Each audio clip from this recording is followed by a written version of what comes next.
How's your Friday? Hope it was good, at least better than one guy I know.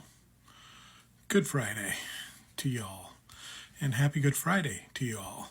The day that kicks off the official celebration of the evangelical Christian and all denominations of Christians Super Bowl, the big one of the year, the one we get most excited for, the one that proves the faith, the cornerstone that Christ is Messiah, that he rose and conquered death.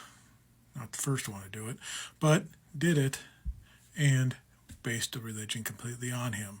Not on what he taught or anything like that, but what fit man's purposes later in life. But I don't want to go over any of that tonight. I just kind of want to share a memory. Because growing up, I went through K through 12 Catholic school. Born a Catholic, went to school, my whole school life was Catholic till I went to college.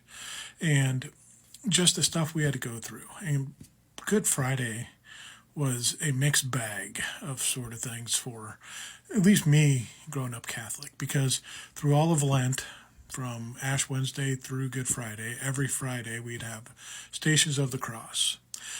School would meet over at church towards the end of the school day, probably about a half hour, 45 minutes before school let out. And we'd have a mass service, and we'd pray all the stations where we traced Jesus' journey. Each station was a different part of the journey of the whole just conviction, the Garden of Gethsemane, conviction, path down the road, and hanging on the cross and everything on there. And it would take half hour, 45 minutes, and we'd pray parts of the rosary at each station and blah, blah, blah. And honestly, the church would be maxed out because you had all the students in the school there, K through 12, and you had other people, general public, that would fill in behind. And then they'd have another service in the evening at night. And I always remembered it because it was, one, I liked some of it because we got out of school early them days. We didn't have to go, but we had to go to Mass.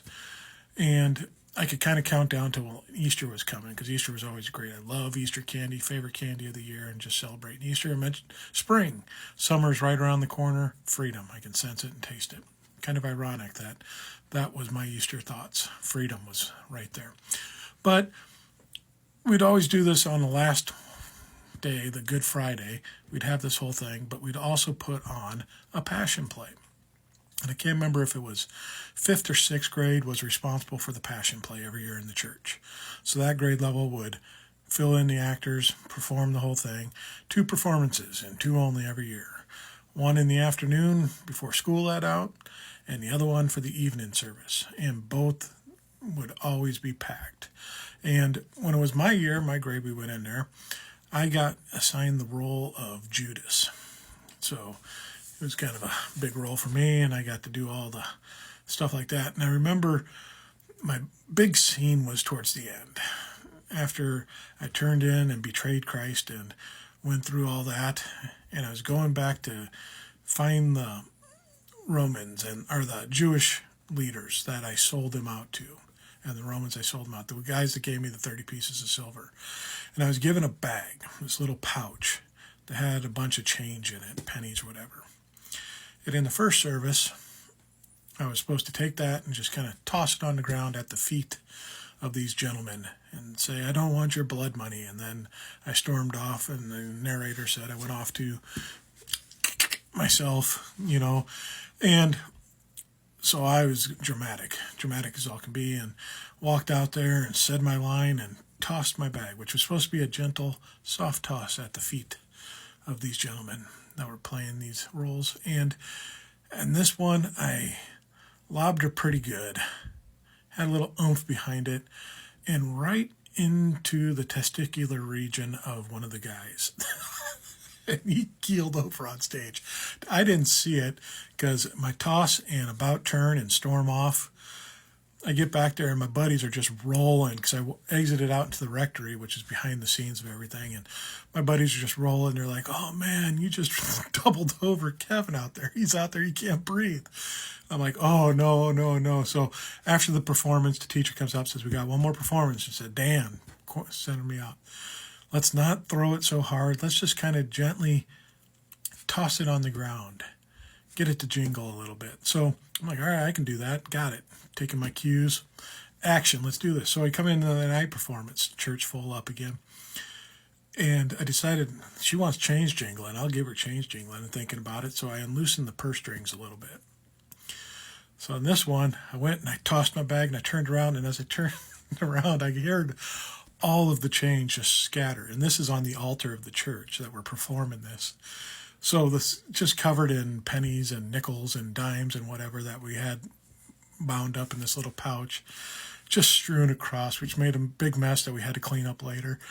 And she's just back there with the hand on her head, shaking it, and all this. So screwed it up in both performances, but it's a good fond memory, something I always remember about Good Friday. And just the happiness and joy I had because Lent was over. I didn't have to concentrate on how evil and regretful I was. I got to do the things that I'd given up for Lent coming up soon, which honestly I'd been doing probably for 35 of the 40 days already. And Easter was right there, the sign of freedom. So everyone have a happy Easter this year. And know that Easter doesn't have to be religious.